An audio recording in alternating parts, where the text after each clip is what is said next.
Voilà, chers internautes, comme d'habitude, nous allons toujours pour nous soumettre cette information dans Longobani. UDPS a aussi sa retraite politique naïe. Parce que la retraite politique, tu l'as dit, Jean-Marc Kabound a fait une déclaration à Souka. Mon colonel na parlementaire de Boumoko en même temps Azali Bokolanda oyo so Azali na émission na biso awa pona oyo Azali kosala na kati ya UDPS pe na oyo UDPS azui comme ba décision na makambo na mboka na biso ndeko se présenter ba to ba comprendre ba yeba que tozana nani. Merci beaucoup, monsieur le journaliste. Ngai Nazabongo, comme Ngai, docteur Christian Kazak, Naza président de la Ligue des jeunes section Kinlaboa. Mon corps est membre de l'IDPS, très actif. Très actif, Christian. Aujourd'hui, Tomoni, l'IDPS est en retraite. Makamoni n'est décidé dans la retraite. Dans ce pays, Bongo, comme un parti politique au pouvoir, il faut qu'on vende. Après une année, on s'en moka. Il faut qu'on vende d'abord réfléchir. Oh, les gens malades, les gens malades, tu vends qui pour une année au niveau de Santenganda avec une candidature à parti. Qu'on vende tu vends pour une année à président, et pour un parti à Bissou. Bongo, total intérêt à Mboka. Mboka et Utiwapi. Na bilan biso to moni ke mboka eske utaki zaki bongo na l'impunité mboka zaki bongo na népotisme mboka liberté zaki te mais arrivé mokonya mboka Félix Antoine Tshisekedi Tshilombo akomi président to moni ke mboka baka mutuana ina na ye baka mutuana esili mboka to moni ke liberté komi tutu afinga président to le candidat fait ganga to le bobengo na kati ya réflexion wana tozo ki ba mikano boye to sing d'abord na mokonja moka toza simana d'abord so ko tenir banction na 2020 comme année mo ya banction bongo to sengi na ba to baza ko kama ko zana mokonja moka ba gouverneur ba ministre ba la vision mokonja moka to sengi pe ke ba entreprise publique tout oyo président ko nomé ba tout ba za ba to ba il faut pas là ba expert. Basa les experts. Basa les experts. Akouta na lola to ba za les experts na kati ba parti politique. Le chef le Mokondia Mboka, yemoko azabo la bic, oya simbi ya renommé pe ya révoquer. A resala ba consultation. O azabo abanda resala ngo déjà banaka déjà pour le renommer ba oyo ba ko sungaye na mandat na yezala réussite totale. Des personnes on n'a jamais échoué na cette oya Mokondia Mboka mais to monique toza la coalition.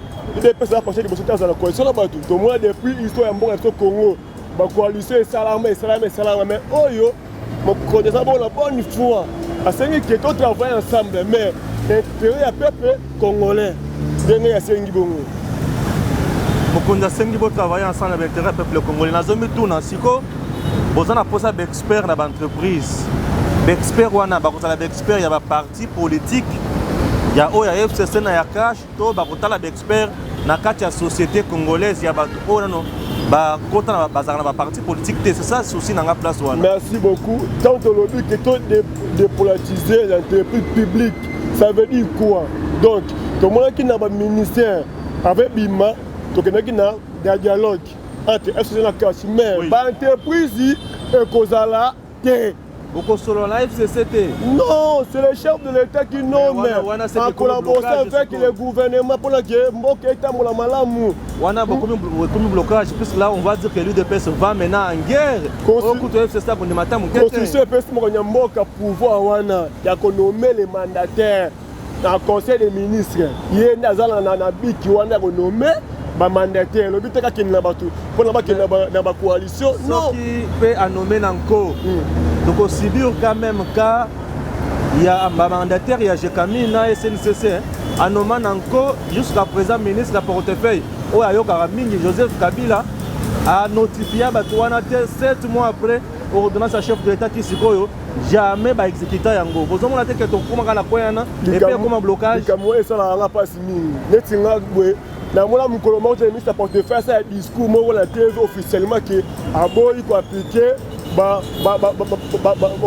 Mokonyamboka anomaki jamais c'est ça la maté. Moi ça m'a créé la balabala. Président Lobakini, quel que soit le temps pour ça là appliquer. Président ça la lobby. Oui, moi déjà. Au moins Mokonyamboka aza sage, aza plus sage. Alors dirige Mboka on a boigna, njama pesi maele wana. Non, à cause de la faiblesse. Faiblesse Moko c'est pas Mokonyamboka te. Mokonyamboka nenga za bongo o sala eza maele on njama pesi. Mokonyamboka lingi Mboka eza la kimia. Ye moko na longa alobi clairement alobi na poso na ngai lingi te Mboka ke na crise. Na lingi Mboka etambola malamu. To travailler mais mutu akoto sa te. Akosimba biki rouge. Ye mutanomaki bango ye pa révoquer bango. Le loso ya balongo ya ministre wana. Bino ko za ba témoin kilem. Le gouvernement titi pala. Alongola lumeya e wumela te. Sikoyo ya portefeuille wana. Kolongola eza miti ya muke. Alongola lumeya po azaki déjà ministre sortant azaki suna poité. C'est ça le problème. Mais azaki na fonction na ye en place mais azaki suna poité c'était un gouvernement sortant. Azaki biki rouge alongola qui est. Na série na ba congolais boza la calme. Biki rouge wana c'est Silmaï. Et mon Mboka biki rouge sera jamais mai. Et comme crayon. Mokonzi ya Mboka nenga za bongo ayebi ki oza ko sala. To pesa confiance. Mokonzi Mboka azokena batu malé meti na sukami. Bana Israël ba meka ti Égypte. Ça biso peuple congolais. Tous la carte déjà banda ya Égypte. To ça kimia Mokonzi Mboka to ke na terre promise. Mboka to ke pour ko développer pays ensemble. Na batu oyo balingi Mboka. Pour un mariage cash na FCC. Na retraite bolobi nini.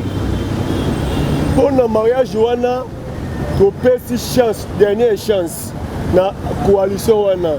Totambola idéologie ya Mokonzi Mboka mais to pesi pas mise en garde. Mise en garde. Mutu oyo. Na bato bazé belé. Mutu au peuple congolais assez belé ko tout wala. Ba 500 la carte ya parlement mais nous sommes plus de millions. Donc nous sommes des belés qui bango. Les lois bozaki ba témoin qui là tant tout le monde qui na parlement dans une salle qui na parlement ba qui m'a quitté. To tsaki ba bango ma aller pendant 3 jours ba ko bisoté. Baza mukie biso peuple to se belé makasi. Mokonzi Mboka azali na peuple de simanaye. On Mboka ko aza ko sala to pesa ye chance wana pour na recevoir biso jamais. To bi pe boye. Engagement mon côté mais là intérêt peuple congolais. Ce qui peut battre meli yango peuple na balabala. Bango to bakene banda. To sur décision bongo ça clair. Engagement mon côté soit un individu moko ta ko ça intérêt peuple congolais na mtu na jamais. Peuple na maître makamutu peuple na gérant makamutu oza mboka Congo. Entre-temps, bozangi mamoko sala, bokumpe ko s'acharner na Ramazan Ishadari, bobutole passeport mabe, bo mataboye bo kitaboye mabe, et comme il kamandako et comme il nisiko. Comme oyo coup de salinga passe mingi, moni muto nyoka suye déjà. Venez déjà en Dieu, talinga kufa déjà. Comme ako éparpillé partout. Les abongo batu c'est mingi de Shadari.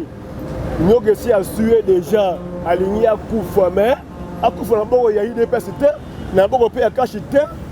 Ye moko kufa ndenge na ye. Nyoka Shadari ozaki soit disant premier vice-premier ministre. Fonction et sinon déjà mais autant na passeport on a inspiré déjà. Na Mboka état de droit vraiment. Toza na Mboka impunité te. Mboka changi mais c'est côté déjà. Le passé qu'on a jamais. Donc ne Mboka vers l'avenir moko meilleur. Ne cause na ordre te, on doit respecter Mboka Mboka te. Ba moni yo. Oh trafic de fillesse na Mboka Congo sur terre. Nous sommes tous égaux devant la loi. Ndeko ake na kati ya deuxième na kati ya aéroport. Alors qui s'y passe pas OK. Vous avez inspiré déjà pas confisquer c'est simple. Ma belle ça on a loi même te frapper né. Vous avez la bande. Bon ça la calme. Le roi nous s'est assuré déjà. Et c'est au coup fané état lié moko. Et si ka coupe là état lié moko. C'est compliqué. Une année après, est-ce que l'autre jour le baké IDPS azo pesa bato Sony to azo diriger Mboka comme il se doit pour azam bloquer le niveau nyos. IDPS si azam bloqué te. IDPS c'est une machine politique dans Mboka Congo.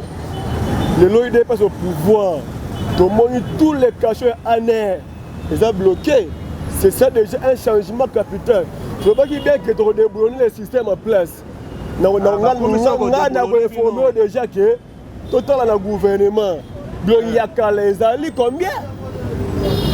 C'est que le système est d'impôt parce qu'il y a un droit. Le ministère était. Si chaque gouvernement passe dans le ministère, le passe dans la Pilibanda. Papa Kolinde l'élite couleur. Et l'eau comment côté. Nakati Muto Apola qui a coupé Kazakaka. Merci beaucoup, peuple congolais. Bazar c'est un gondia Mboka. Mboka, tout le monde change mais côté déjà. Tout le monde pas quelque chose en air, ils ont bloqué déjà. Mais comme la liberté, partout aux autres films en gondia Mboka à l'aise. Système est débrouillé déjà moi malé. Donc il y a beaucoup malé. Il est présent pour appliquer l'état de droit. Mutu oyo aza na la contre mbyoka mboka te système au sein musala ngo yonde ko so disant ko so le ponga l'été ofele oza na ba document témoin et tali biso ni c'est juste au sein musala ngo so papa ke interpeller OK ko samba kuna so za raison bibi na yonde ko to za la kimia ndeko na ngai peuple congolais mboka ko mi ko kende na changement tawo de mona mboka Congo tous les pays au monde comme la possible de visiter Congo. Donc, il y a une diplomatie agissante, c'est pas mon Mboka. Nous allons calmer Bandeko Mboka avec une fatigue, on va avoir un béton qui rouge blindé. Mboka, donc il y a vraiment l'état de droit malé, Mbekaka. Donc, ça est temps. Nous sommes dans le monde Mboka, ça a 18 ans de gestion, mais actuellement, Mboka, ma caméra, comme disait, on a déjà mouké. Une année après, tout le monde a l'autre côté. Une année après, Bandeko Boss à la malé, Bandeko Langaï, Boss à la précédente. Nous avons 18 ans dans le Congo, 18 ans pour pouvoir. Tout ça, c'est un killer. Mboka est par terre. Mboka est aplani. Mboka est vraiment la saison. La rupture économique, Mboka est wapi. Impunité, la corruption, fraude, trafic de fiances. Le lot est soutenu. Yo, c'est la conseiller. 15 millions de la présidence, 15 millions, Ezaki, pas bien dans le lobby. C'est pas vu du contraire. Formation est exacte. 15 millions wana eza mbongo ya nini. Ils sont bien ensemble dans la TV.